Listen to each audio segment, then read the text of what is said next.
The steady buzz of the community pool was a kind of background noise that soothed you on a scorching Saturday.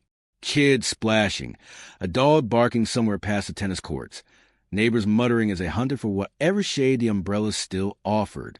I had my coffee in one hand, a half-read newspaper in the other, and my daughter Mia tugging at her brand-new swimsuit as she skipped toward the shallow end.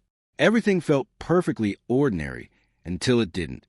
I spotted her first, a tall, sharply dressed woman marching toward the water with that icy, deliberate stride people get when they believe they run the entire neighborhood, the kind of rigid purpose that announces, I will be ruining someone's day on schedule. Oh, fantastic. Karen! I breathed under my breath. Then I saw him, her teenage son, all angles and attitude, wearing the same inflated sense of self-importance as his mother. He trailed behind her like a morally confused duckling. They're coming this way, I murmured, setting my coffee aside. There was a shine in her eyes, that unsettling glint that said she had already assigned ownership over the pool, the afternoon, maybe even Mia. I should have looked away, but instinct pulled my attention back as she closed in. Hi there, she chirped, tone sugary with an edge of steel. This is Mia, right? I nodded carefully. Yes, she's getting ready to swim.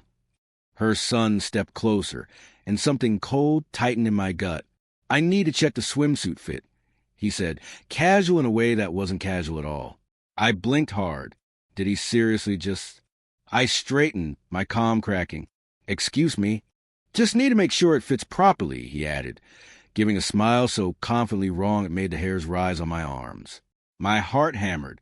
The coffee cup beside me trembled. I reminded myself who I was, the police chief, someone who navigates bizarre, dangerous nonsense every day. But this was beyond any scenario training had prepared me for.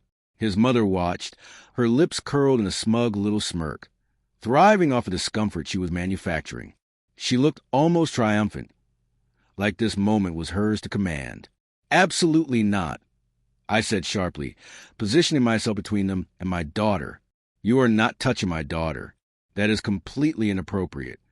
Karen tilted her head, eyebrows lifting in exaggerated innocence. Oh, come on. It's just a quick check. My jaw clenched.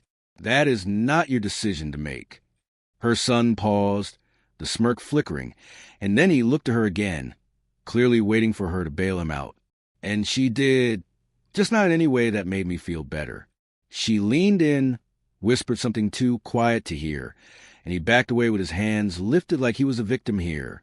But the moment was far from diffused. I swallowed hard, holding their stare, fully aware that several neighbors had stopped mid-conversation to watch.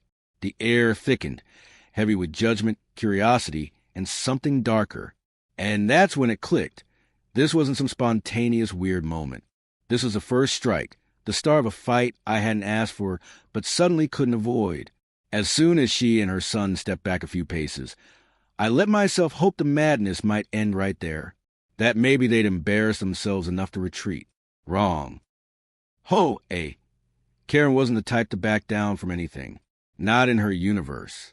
She looped around again, fingers folded primly, like she was about to bless the crowd with divine wisdom. You know, I'm only thinking about safety, she said, tone sugary but sharpened with attitude. No one wants a wardrobe mishap at the pool. I forced a polite smile, even though my jaw was stiff. Mia's fine. She knows how to wear a swimsuit, and I'm more than capable of keeping an eye on her. Karen's eyes narrowed the tiniest bit, the kind of judgmental flicker that crawls under your skin. Of course, but sometimes parents miss things. Teenagers can be unpredictable. I breathed slowly, trying to keep my cool. I understand her concern, really, but my daughter's privacy is not up for debate. Her lips tightened into a razor-thin line. Then she lobbed her next grenade. I'll be filing an HOA report about this. It's a matter of community standards, safety, appropriate attire.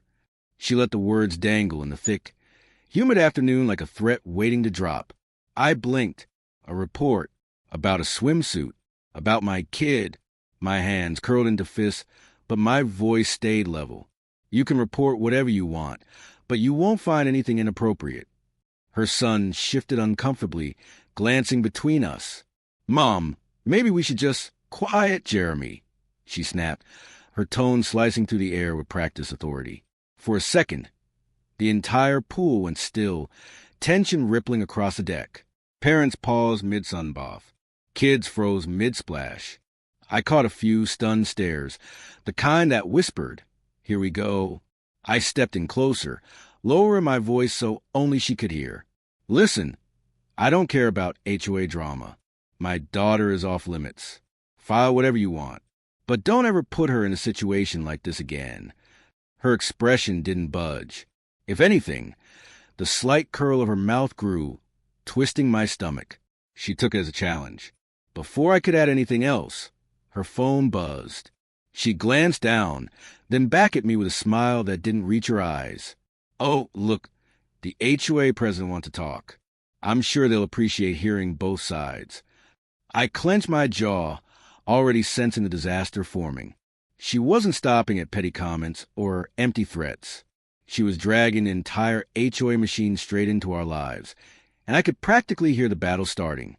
Mia tugged my hand, feeling my anger. "Mom, can we just go?" I wanted to tell her yes, to leave, to disappear from this chaos. But walking away now would look like surrender, and HOA Karen had just raised the stakes. By Monday morning, the tension had evolved from irritation to a full-blown migraine. I stood in my kitchen with a hot coffee, scrolling through emails when I saw it. An urgent message from the HOA president about community pool standards. My stomach dropped. That was polite HOA language for prepare for paperwork hell. When I arrived at the HOA office, a dull little room with flickering fluorescent lights, the receptionist gave me a shaky smile. Word traveled fast when Karen launched one of her crusades. Inside, Karen was already seated with a stack of color-coded documents, each page highlighted like she was prepping for court. Jeremy stood nearby, eyes down, clearly wishing he could evaporate. The president, a polished man in his 50s, motioned for me to sit. "Thank you for coming," he said evenly. "We received a concern regarding pool supervision and attire." His tone sounded neutral, but my gut knew the scales had already tilted. Karen leaned forward, voice dripping with sugary righteousness. "I simply want to make sure that our children are protected and that our community rules stay intact," she said, each word slow and deliberately placed. "This isn't personal." "Not personal," I echoed, keeping my voice level. "You told your teenage son to evaluate whether my daughter's swimsuit fit correctly. That is personal. That's inappropriate. That crosses a boundary." Silence filled the room. Jeremy squirmed in his seat. The president adjusted his glasses, weighing what felt like a choice he wished he didn't have to make. Karen's eyes gleamed, the triumphant sparkle of someone who knows exactly how to turn bureaucracy into a weapon. "Chief, you're a respected figure in this neighborhood," she said, sugary but sharp. "But rules apply to all of us, and I am simply ensuring compliance and safety." I leaned back, arms folded tight.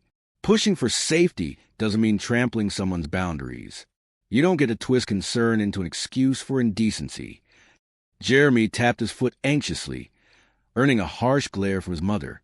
"We can handle this civilly," Karen said, although the twitch at the corner of her mouth betrayed her delight. "But it should be obvious to everyone that the community needs reassurance the guidelines are being upheld." The tension in my chest tightened. This wasn't about guidelines. It wasn't even about the pool. This was about power.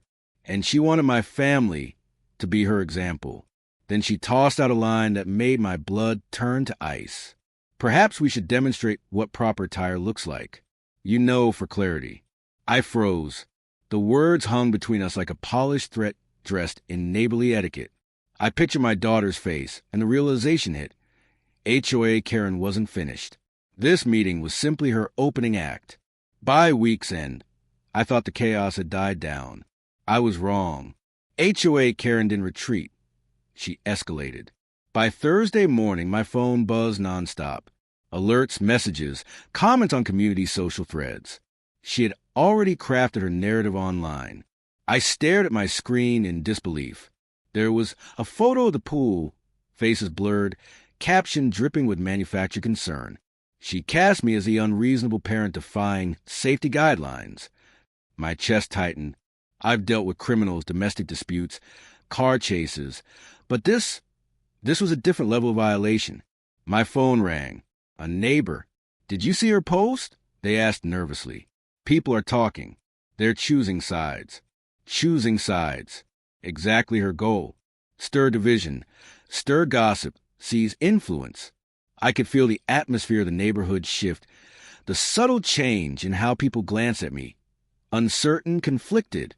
Later that afternoon, I found Karen at the pool. She reclined in oversized sunglasses, the picture of poised control. "Oh, Chief," she cooed.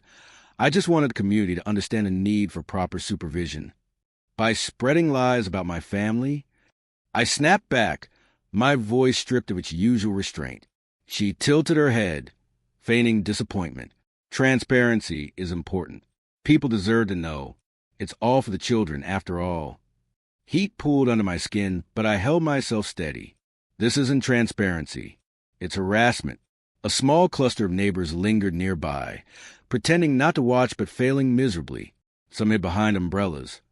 Others peeked over towels. Karen's smile grew, feeding on the spectacle. Then my phone buzzed again, this time a notification from Jeremy. He'd commented on her post, a clumsy, half-apology insisting he hadn't meant to cause trouble. But the harm was already done. I inhaled deeply, watching the pool. Kids splashed, blissfully unaware of the tension slicing through the summer air. And right then, I saw just how far Karen would push. This wasn't about rules or swimsuits or policies. This was targeted. My fists tightened, the spark of a plan forming. I wasn't about to let her rewrite our reality. She'd lit the fire. Now I would decide how to put it out. Saturday arrived, 1 week since it all began. The heat lay heavy over the water, chlorine mingling with the scent of fresh grass. I showed up early, ready to stand my ground before Karen could control the scene again. This was about more than my daughter now. It was about restoring peace. She arrived with her usual polished confidence, sunglasses angled perfectly, Jeremy trailing behind awkwardly. The moment she spotted me, her smirk appeared, the smirk of someone convinced they'd already won. I walked toward her, my voice firm and calm. "Karen, this ends today. The pool isn't your theater. My family isn't your storyline." She tilted her head, pretending innocence. "I'm only making sure community standards are respected. Don't you want everyone to feel safe?" I locked eyes with her. Safety doesn't include targeting families.